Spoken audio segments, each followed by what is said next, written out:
Hablaremos hoy de la traición de Benedict Arnold. Así que es la guerra de independencia de los Estados Unidos. Vamos a ahorrarnos descripciones de infancias que no vienen al caso.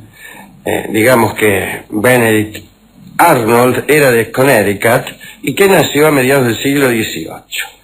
Entró en la carrera militar y cuando se produjo la guerra contra los ingleses logró éxitos notables. En mayo de 1775, las tropas americanas bajo el mando de Arnold derrotaron a los ingleses en Ticonderoga, sobre el lago Champlain. Cuentan que para satisfacer su vanidad, Arnold y Allen, que era su segundo, creo, quisieron entrar... eran dos, Arnold y Ethan Allen. Y como habían luchado juntos, no se sabía cuál era el jefe, quisieron entrar los dos juntos en el fuerte conquistado. Y acordaron marchar de un modo sincronizado para evitar que alguno de los dos quedara fuera en los posteriores estudios historiográficos. Esto es tener conciencia histórica o ser un tilingo. La toma de aquel fuerte fue un poco desprolija, Descubrieron un sótano con 90 galones de ron. Según el informe de Arnold a la legislatura de Massachusetts, la situación se descontroló totalmente una vez ingeridos estos 90 galones de ron. A la toma de Ticonderoga siguió la toma de 5 barcos ingleses, con lo que se formó la primera escuadra de los colonos. Arnold recibió honores y consiguió acercarle a Washington un plan, que era el de conquistar Quebec en el Canadá. El plan consistía en remontar el río Kennebec, en Maine, ir hasta el río San Lorenzo, siguiendo las indicaciones de un mapa que justamente habían encontrado en el fuerte de Ticonderoga, era un mapa inglés, ¿no? Washington aprobó el plan y empezaron, no Washington, el gobierno de Washington, la capital, sino el amigo George Washington. Y empezaron ahí las desdichas de Arnold. La expedición contó con 1000 soldados. La región donde corría el río Kennebec no había sido explorada y los conocimientos que Arnold tenía se basaban en el mapa que habían encontrado en el fuerte. Para remontar el río, una multitud de carpinteros fabricaron 200 canoas. Todo esto lo hicieron muy rápidamente para evitar el invierno. Ya se sabe cómo es el invierno en el Canadá. Es frío. Atención a esta aseveración de difusión cultural. El invierno en el Canadá es frío. La expedición se perdió. El mapa era malo. O en realidad lo habían puesto ahí de grupo a los ingleses para que lo encontrara algún filastro. Las canoas habían sido construidas al apuro con madera verde, madera de cajones de manzana, me imagino yo, y se hundieron. Un tercio de la tropa murió. Toda la retaguardia se amotinó y volvió al punto de partida. Mientras tanto, los ingleses se las ingeniaron para reforzar sus tropas. Así cuando Arnold atacó Quebec, debe ser Quebec, ¿no? ¿Qué sé yo? Perdió y quedó malherido. El Congreso repudió a Arnold. A ver, sí, repudió. Yo creí que no, que había leído mal. Y lo dejó de lado en cuanto a ascenso, no lo ascendieron. Washington, que lo creía un hombre valiente, quiso compensar los desaires del Congreso y lo designó jefe militar en la ciudad de Filadelfia. Allí Arnold, que era un dandy verdaderamente, se entregó a placeres mundanos que terminaron por alejarlo de las huestes americanas. Se casó con una muchacha hermosa llamada Peggy Shippen, que tenía 19 años y que era hija de un tipo que era leal al rey de Inglaterra, Jorge III. Para agarpar la fiesta del casorio, para financiar su casamiento, gastó del tesoro público el costo de la fiesta. Además, parece que usaba los coches del Estado, no automóviles, coches con caballos, para transportar efectos personales. Además, abrió algunos garitos y contrabandeó bebidas. Verdaderamente un funcionario notable. Pero más allá de esos asuntos, decepcionado con el trato que le daba el Congreso luego de la masacre del Canadá, empezó a pensar en pasarse al lado inglés. Para mí, por la mujer que le llenaría la cabeza.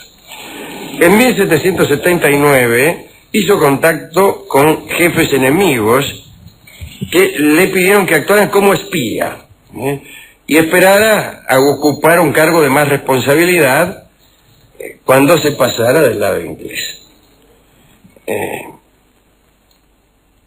Por ahí lo nombraron los americanos comandante de West Point, una gran fortaleza. Ahora es el lugar donde se entrena, donde es la Academia Militar de los Estados Unidos. Pero en aquel tiempo era una gran fortaleza situada donde está ahora, 50 kilómetros río arriba de Nueva York. La importancia estratégica de West Point era enorme. Y entonces Arnold pensó en entregar West Point a los ingleses. Se negoció con el general inglés Clinton y se le prometió un pago de 20.000 libras, una fortuna en aquellos tiempos. Dice, usted entrégueme la fortaleza de West Point y yo le doy 20.000 libras, dijo Clinton, que en ese entonces era un general inglés, no un expresidente de los Estados Unidos. Y Arnold se puso a planear la traición. Primero se dedicó a debilitar la fortaleza. Mandaba fuerzas de la guarnición en comisión a otros lugares. Y en menos de 2 meses, West Point era defendida por la mitad de los soldados. Pero Arnold tuvo ambiciones mayores. Se le ocurrió entregar junto con la fortaleza al propio Washington, aprovechando que el general iba a hacer un viaje para entrevistarse con los jefes franceses y tenía que pasar por West Point. Pero vino a suceder algo que desbarató estos planes maravillosos de Arnold.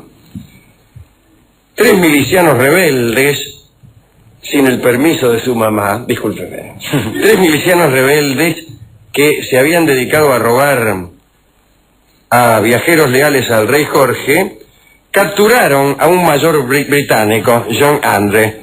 Y este tipo era el enlace o el mensajero entre el jefe británico Clinton, el del pago por la traición, y Arnold.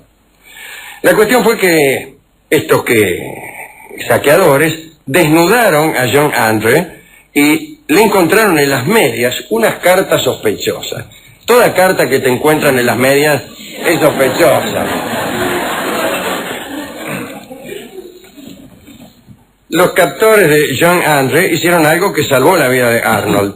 Informaron a Washington, a quien enviaron las cartas, pero también a la guarnición de West Point, lo que había sucedido.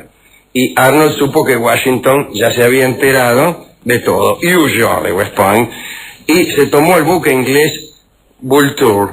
Desde ese barco escribió una carta a Washington en la que pidió por el bien de su esposa. Peggy Shepard la dejó ahí nomás. Por apuro la había dejado abandonada, no se disculpó ni lo hizo nunca. Washington estaba furioso, naturalmente, tan furioso que juró matar a Arnold, que estaba en una base del ejército inglés en New York en ese momento. Intentó secuestrarlo. Para eso seleccionó al sargento mayor John Champ, que debía jugar el rol de desertor e ingresar a New York. Washington le prometió a Champ, si conseguía secuestrar a Arnold, 500 acres de tierra y 3 esclavos. Una vez en New York, Champ llegó hasta Arnold haciéndose el desertor. Dice, mira, soy un desertor norteamericano, me quiero hacer inglés. Y Arnold lo reclutó para su fuerza. Tenía todo listo, Champ, para el secuestro, pero no pudo ser. Porque Arnold lo mandó a luchar contra sus propios hombres, contra los norteamericanos. Y no tuvo oportunidad, ¿no?, de secuestrarlo. Así que la venganza de Washington quedó incumplida. Pero la verdad es que Arnold tampoco fue querido por los ingleses. Creyó que lo iban a ascender, pero terminó la guerra, como todos ustedes saben, los ingleses perdieron y no lo ascendieron.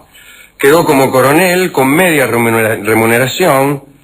Apenas le pagaron una parte de aquel soborno por la traición de las 20.000 libras. Sí. Al final no se las pagaron, le pagaron una parte pequeña y lo largaron durazno. Quiso instalarse en el Canadá, pero tenía tantos enemigos en el Canadá que le quemaron la casa. Después se fue a Londres y allí, despreciado por todos, murió solo y melancólico en 1801, desmejorado porque había tratado de suicidarse varias veces sin conseguirlo. Ya se sabe que estos intentos desmejoran. Esta es la historia de un traidor, de Benedict Arnold. Un traidor al que le fue mal, contrariamente a lo que suele suceder. ¿A quién dedicar esto? Bueno, a los traicionados, a los tipos que iban en las canoas que se hundieron en aquella loca invasión del Canadá con un mapa que estaba mal. Imagina trabajar con un mapa donde los ríos van para otra parte. Cuando yo era chico hacía mapas de lugares inexistentes. Sí, me gustaba. Le juro, hacía como una especie de cartografía fantástica. Dibujaba mapas, algunos de lugares que existían, pero con mucho invento. Por ejemplo, del Asia, hacía mapas del Asia con mucho invento. Y después había inventado una especie de Atlántida, un continente, y ahí le ponía ríos, ciudades, porque me gustaban los mapas, y me gustaba inventar los mapas. Bueno, a este le inventaron un mapa, así que aquel cartógrafo que inventó el mapa para jorobar a Arnold también le dedicamos esto. Hemos ido a la discoteca y le dijimos al hombre que nos diera tangos o zambitas sobre personas que habían querido conquistar Quebec y se le habían hundido las canoas por haber sido hechas estas con madera verde. Puede creer que no había. No había. ¿No? Así está la música popular argentina. No le quisieron dar. El hundimiento de las canoas por haber sido hechas con madera verde es una linda litoraleña. Vamos a componerla ahora mismo.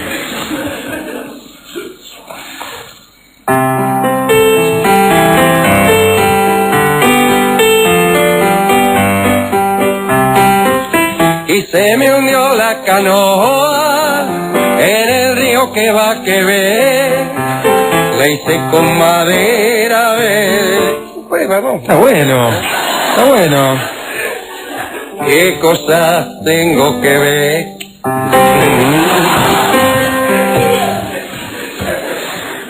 Por el río San Lorenzo yo llegaré al Canadá. Allí hay un río que viene y también un río que va.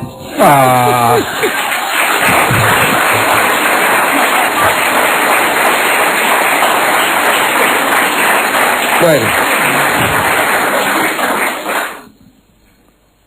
hemos encontrado, sin embargo, una samba militar, que es la cuartelera, la bellísima samba, la cuartelera, que toca en solo de guitarra don Eduardo Falú. Adelante. Bien.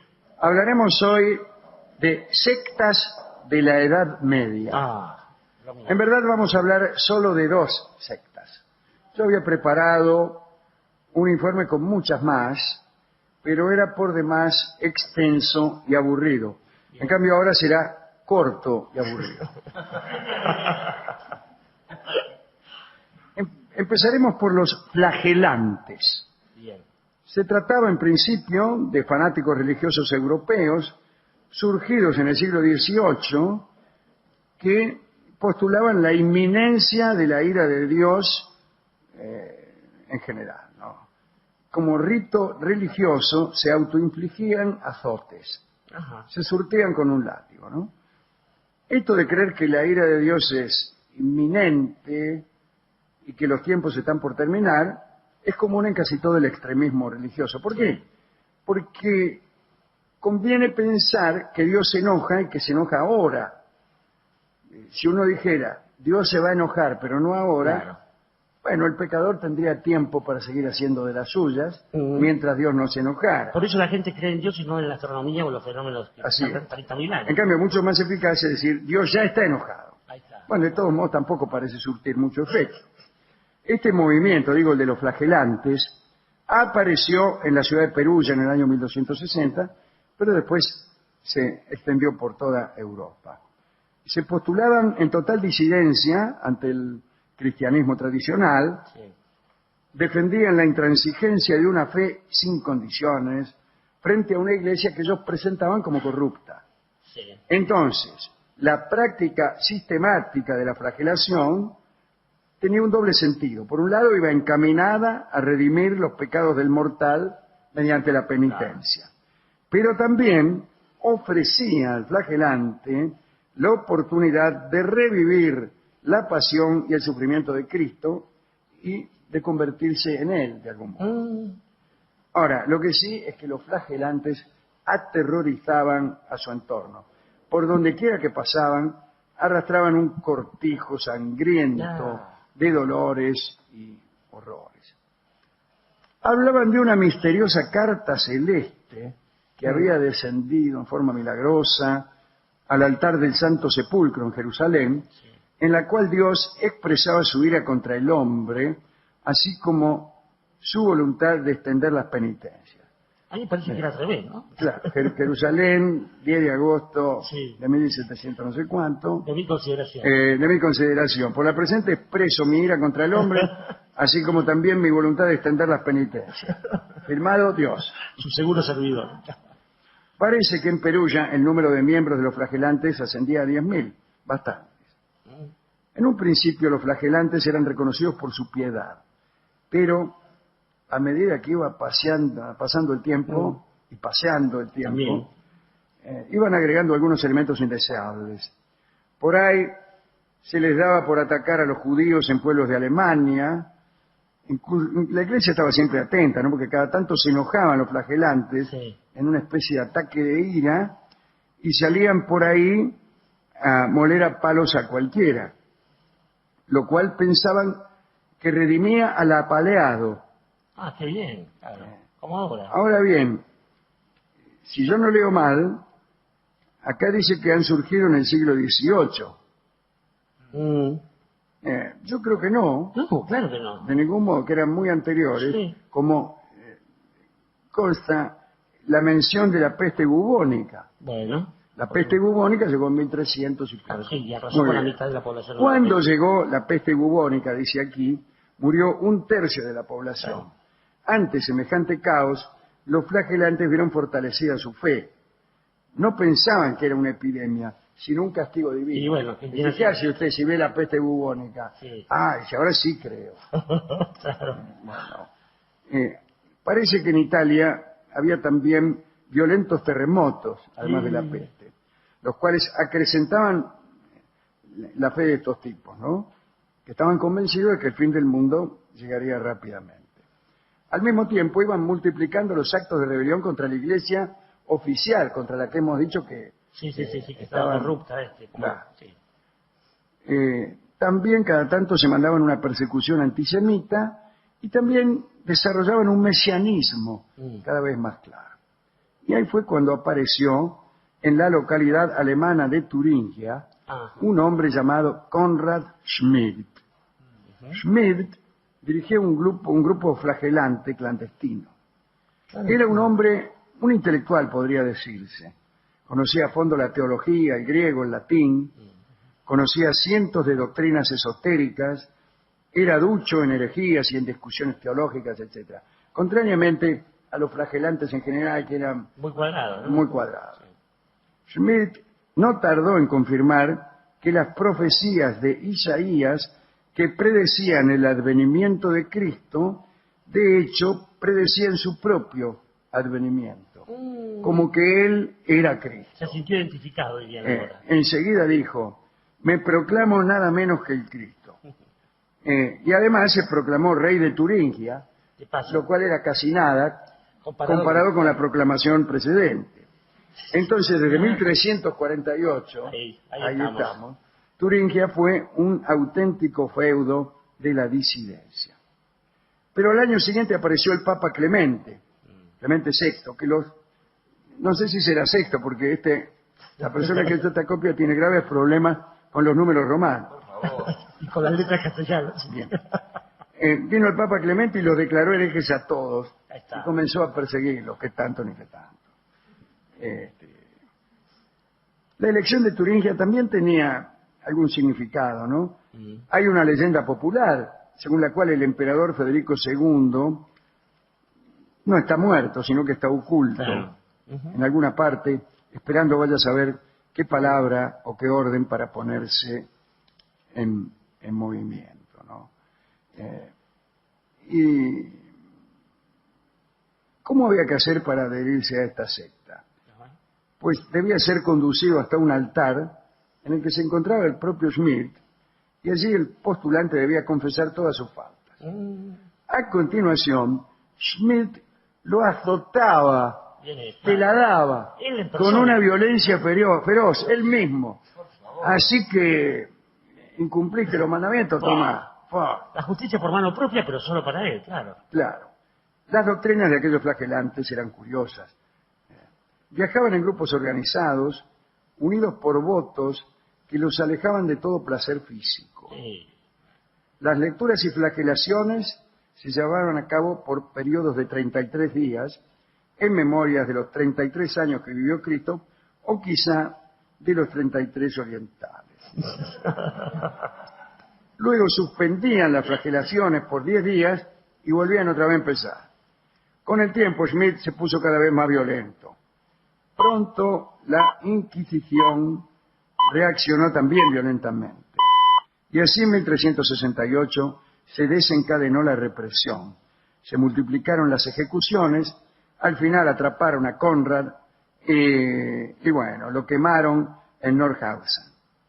Ese movimiento, el de los flagelantes, quedó en el olvido durante casi un siglo.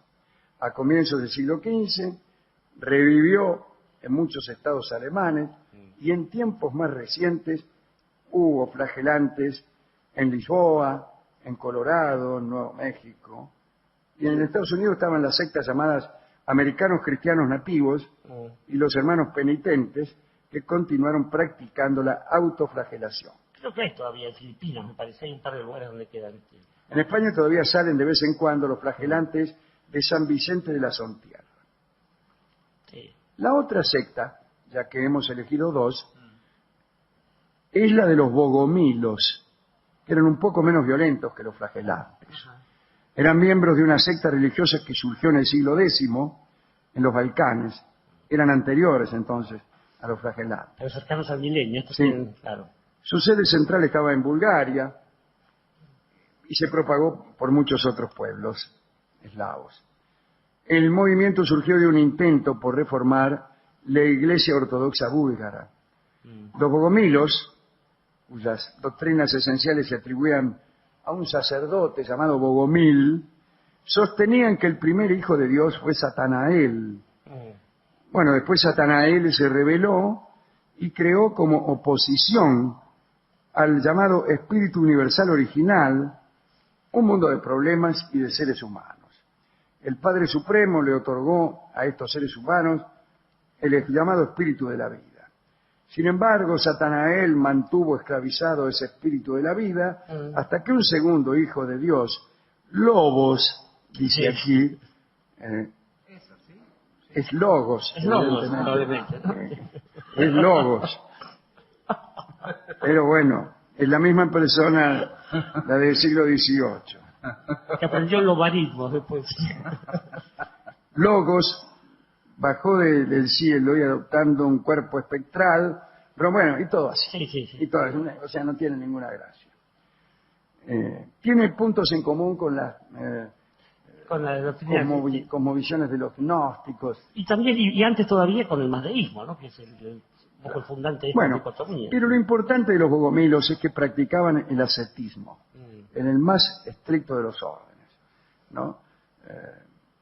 Recuérdese, el ascetismo no quiere decir exactamente austeridad, sino práctica de austeridad, con el fin de alcanzar el más alto grado de espiritualidad, o intelectualidad, o conciencia.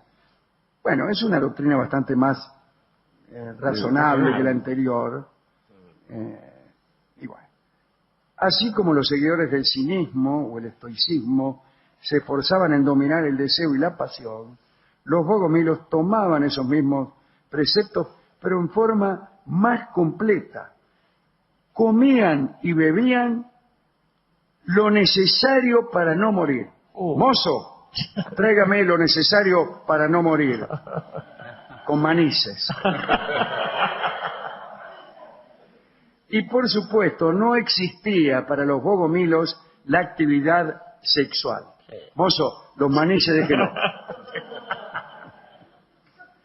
Los bogomilos despreciaban las imágenes sagradas, renegaban de los sacramentos, aceptaban todos los escritos del Nuevo Testamento, pero del Antiguo solo los salmos y los profetas.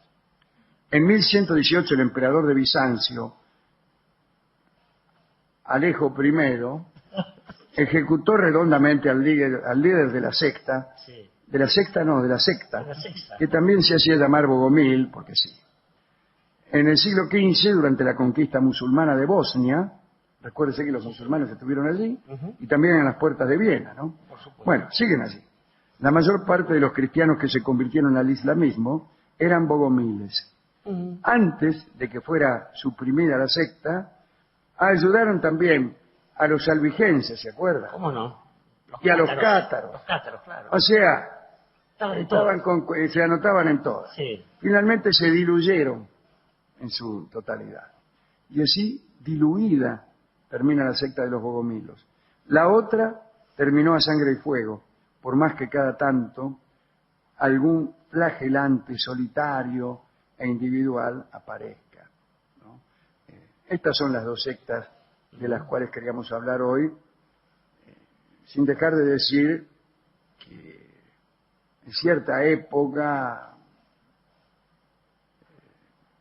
en algunas regiones de Occidente, la discusión teológica apasionaba a las muchedumbres. Se dice que cuando uno llegaba a Alejandría o a Constantinopla, los conductores de carros tenían discusiones teológicas, así como ahora se discute aquí de fútbol, ¿no? Sí. Después vinieron los concilios, que son los que acotaron más firmemente las reglas de la fe. Pero antes se macaneaba mucho, ¿no? Y aparecía Arrio, y aparecía Mani. El arrianismo y todo eso. Claro. Sí. Bueno. ¿Y los evangelios? Había una, me voy a citar una que siempre me impresionó, que es aquella que sostenía que cada hombre era dos hombres, el terrestre y el celeste, y que lo que le ocurría a uno en la tierra era el reverso de lo que le ocurría al otro tipo, al otro yo, que estaba en el cielo. De modo tal que para favorecer al otro yo del cielo, los de la tierra buscaban su peor destino, pero no solo de pobreza y miseria, sino también de maldad. Para ser bueno, a mi doble del cielo, debo ser malo. Para hacerlo rico, debo ser pobre. Para hacerlo limpio, debo ser sucio. Y para hacerlo leal, traidor. Para hacerlo ascético, eso se imagina, claro. Claro. Así que se imagina lo que una secta como esta puede hacerle al mundo, ¿no? Sí. Bueno, ¿a quién dedicamos esta charla? Estaba pensando, Alejandro, que ahora, hoy en día, los últimos relatos cercanos que he escuchado, bueno, ¿qué le digo? En Filipinas, creo que es donde hay todavía gente que no solo se autoflagela a lo largo de la Semana Santa, por ejemplo, sino que se crucifican, se hacen crucificar y qué sé yo. Y es curioso porque el resto de la Grey habla de la falta de razón. Usted mismo decía, esta doctrina parece más razonable. Allí donde hay una doctrina religiosa, lo mejor es que la razón no aparezca, porque corremos riesgo de empezar a desconfiar uno de otro, como le ha pasado a Occidente. Claro. Pero, además, en realidad todas estas cosas esconden esas esperanzas últimas que se saben que en el fondo están reñidas con toda forma de comprobación y de razón. Por ejemplo, Federico II va a volver de la tumba, y probablemente no. Los ingleses decían que el rey Arturo iba a salir de la tumba cuando estuviera en peligro. Bueno, tuvieron que usar la RAF contra los nazis porque el rey Arturo no se despertaba. Y en general, a uno le agarra esta sensación de decir, bueno, si lo hacemos, hagámoslo bien, por lo menos, ¿no? Digo, que se haga en serio. Fíjese que Munster y otros tipos de estos que hicieron esas sectas terminaban revolcándose con las muchachas de la ciudad, transgrediendo todo. Estos tipos que en Estados Unidos, un señor de 95 años, dijo que había recibido una revelación y que el fin del mundo era el 23 de junio del año pasado. No pasó nada, como todos sabemos. El tipo dijo que se había equivocado, pero le hizo vender a todos sus fieles todos los bienes y que dejaran de practicar cualquier cosa. Yo a los 95 años me estaría riendo toda la semana de la gente. Digo, aquí donde hay vida humana es muy difícil establecer algo de trascendencia, poniéndose uno como ejemplo. Quiero decir que para construir estas cosas, lo único que sirve es el relato, es la literatura, es la palabra. Así, donde hay algo sacrificial que tiene un relato, entonces hay una épica y hay una mística. Si no, ahí donde hay algo sacrificial, un poco de sangre, y no hay relato, lo único que queda en el fondo son tortazos. Y tortazos de la milonga que escucharemos en recordación de la forma en que se surtían los flagelados. La milonga Tortazo será cantada con su letra no tan legítima por el gran cantante que es Edmundo Rivero. Pero yo creo que esta letra no es la original, que está un poco modificada. Vamos a verlo. Claro. Hablaremos de unos sujetos que vivieron hace algunos siglos y que utilizaban sus conocimientos y su capacidad literaria para construir fantásticos árboles genealógicos de príncipes y de nobles. Eran fabricantes de antepasados, Sí, bueno. personas que se aprovechaban de la avidez de algunos de postularse como descendientes de casas legendarias o antiquísimas. Y algunos de estos tipos llegaron a vender árboles genealógicos donde se decía que ellos o que sus mayores habían luchado en Troya contra los griegos o que habían sido reyes o profetas del Antiguo Testamento. Por ejemplo, una antigua familia de la aristocracia francesa eran los Levís. Los Levís, ¿no? Esta familia había figurado en la historia de Francia desde el siglo XI y había dado al país varios mariscales, embajadores, gobernadores. Posteriormente fueron elevados al rango ducal, pero no contentos con la fama y el honor que otros podían alcanzar, contrataron a principios del siglo XIX a un genealogista. Y el erudito les hizo saber al poco tiempo que la familia descendía de la tribu de Leví, de destacado papel en el Antiguo Testamento. Claro. Desde ese día, la familia Leví se mostró exageradamente orgullosa de su parentesco bíblico. Una noble inglesa, Lady Sidney Morgan, visitó una vez un castillo de esa familia y en uno de los salones encontró un cuadro al óleo de la Sagrada Virgen sentada en un trono y frente a ella, arrodillado, el último de los Leví que vivía en el castillo, ¿no? De la boca de la Virgen salió una cinta con estas palabras: primo mío, cubríos.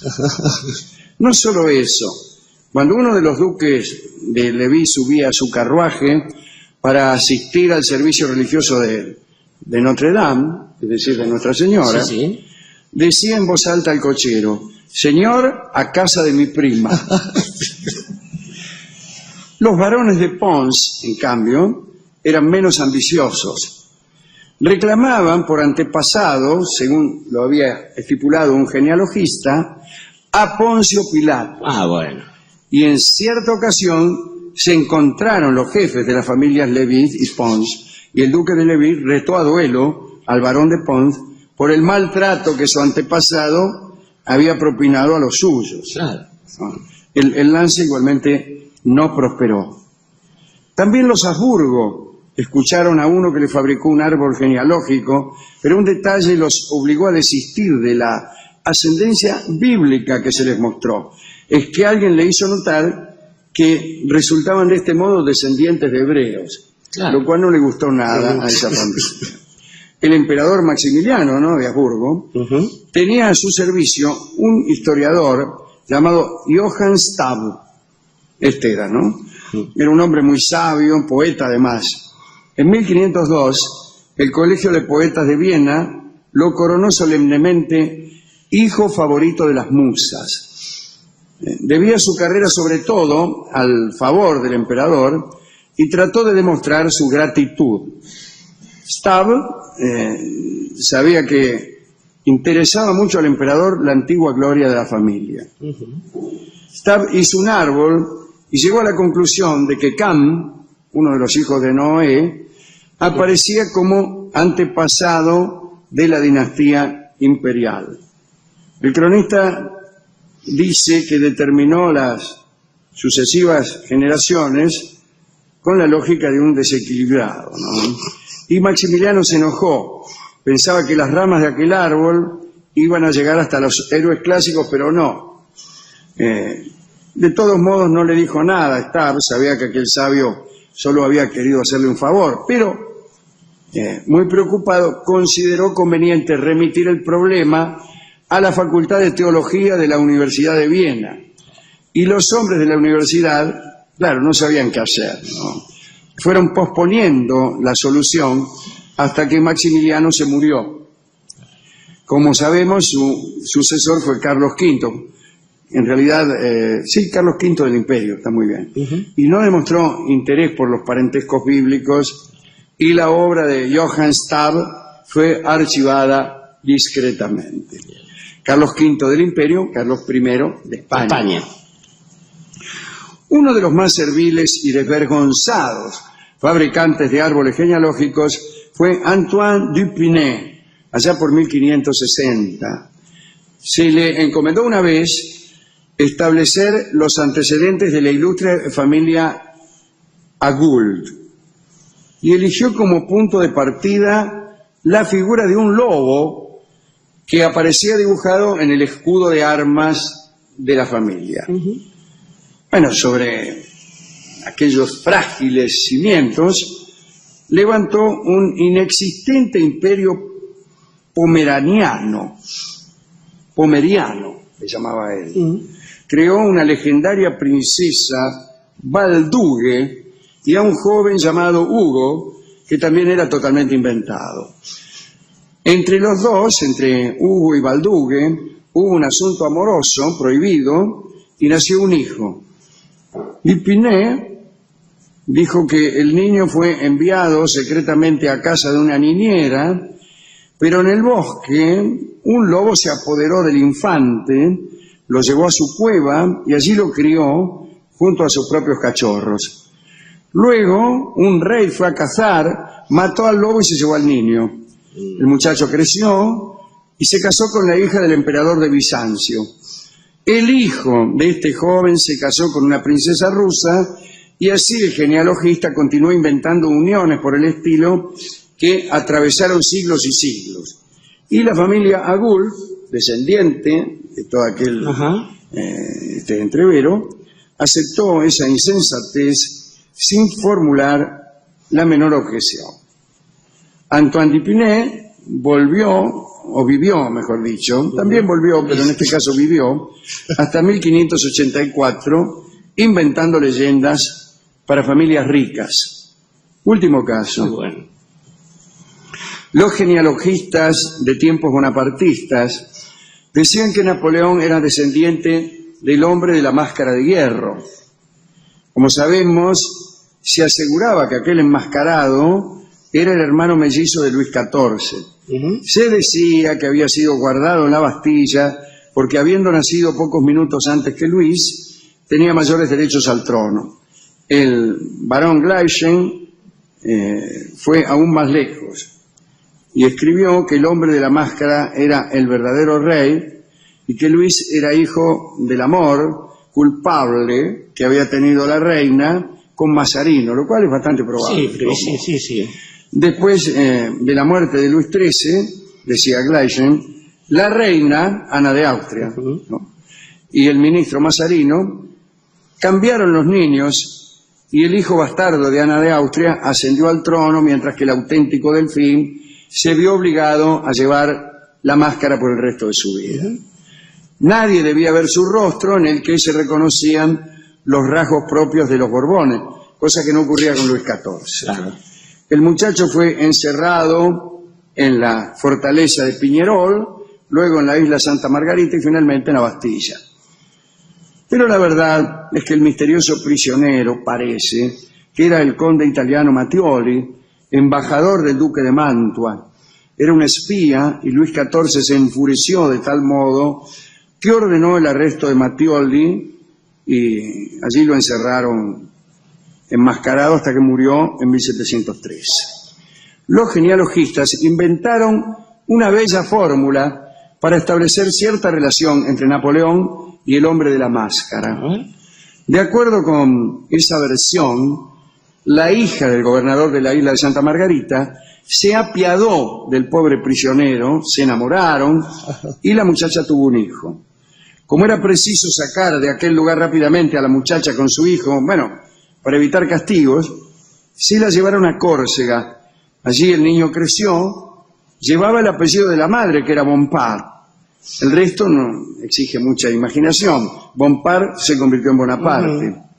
Decían los genealogistas que entonces los Bonaparte eran descendientes de aquel hijo del amor y Napoleón era bisnieto del hombre de la máscara, el cual a su vez era el legítimo heredero del trono francés. De modo que Napoleón no era ya un simple usurpador, por el contrario, tenía el derecho al título y a la gloria imperial.